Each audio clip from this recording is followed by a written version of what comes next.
Here's a quote for you: a historic mistake. That's what the leader of our closest Mideast ally, Israeli Prime Minister Benjamin Netanyahu, calls the short-term nuclear deal the U.S. and 5 other world powers just signed with Iran. Turkey, Iraq, and Syria welcoming the deal, but even Saudi Arabia and other Gulf Arab states expressing concern, as are lawmakers on both sides here at home. I don't buy into this, what I believe is a false choice between war or a policy of appeasement. I just don't. All we have to do is listen to our allies who are most proximate to the threat in the region, Israel, the Gulf Arab allies that we have, who have been saying all along that any kind of deal with this regime in Iran is not worth the paper it's written on. And Democratic Senator Chuck Schumer saying, quote, "I am disappointed by the terms of the agreement. A fairer agreement would have coupled a reduction in sanctions with a proportionate reduction in Iranian nuclear capability," end quote. Joining me now, Ryan Morrow, a national security analyst. Good to see you in studio, Ryan. Thanks for having me. All right, so many people are saying, wow, is this a good thing for the United States? And you say?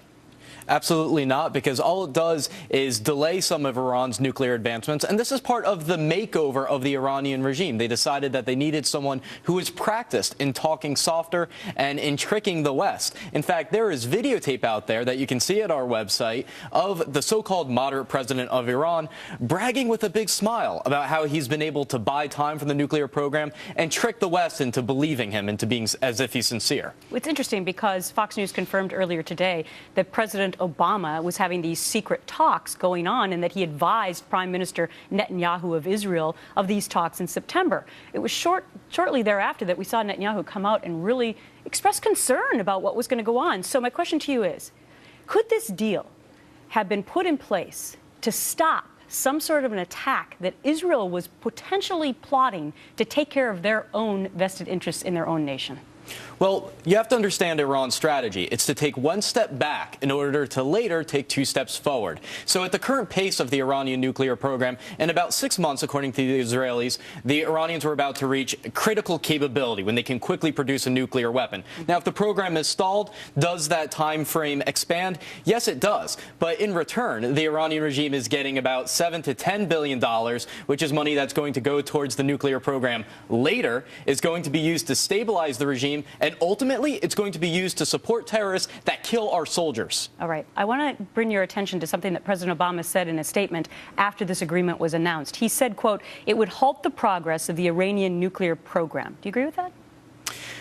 Temporarily, it does, but it depends on how you define nuclear program. There's certain elements that are going to be temporarily frozen for about 6 months. But the more problematic parts of the program, developing a warhead, the nuclear triggering mechanism, they're just going to have the North Koreans work on that. And they have scientists going back and forth between the 2 rogue countries. And so once they fix those problems, they'll then return to these parts of the program. So people immediately went on social media after this announcement happened. Senator Lindsey Graham tweeted, of course, from South Carolina, "Unless the agreement requires dismantling of the Iranian centrifuges, we really haven't gained anything." You also had Congressman Tom Price of Georgia. White House deal with Iran raises serious concerns. White House has alienated allies. Much left to be seen whether we can trust what White House hopes to verify.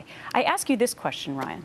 Is the message now that this deal gives out to other international countries, like China, for example, that now that sanctions might be lessened or off the table, that they can now start dealing with Iran again because the U.S. thinks that they're okay?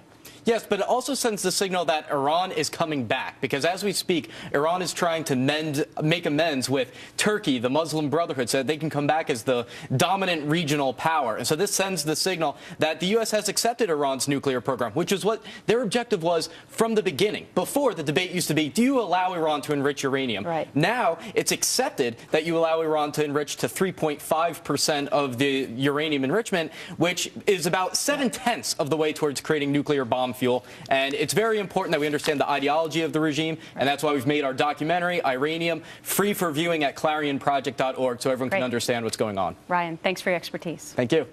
Fox News.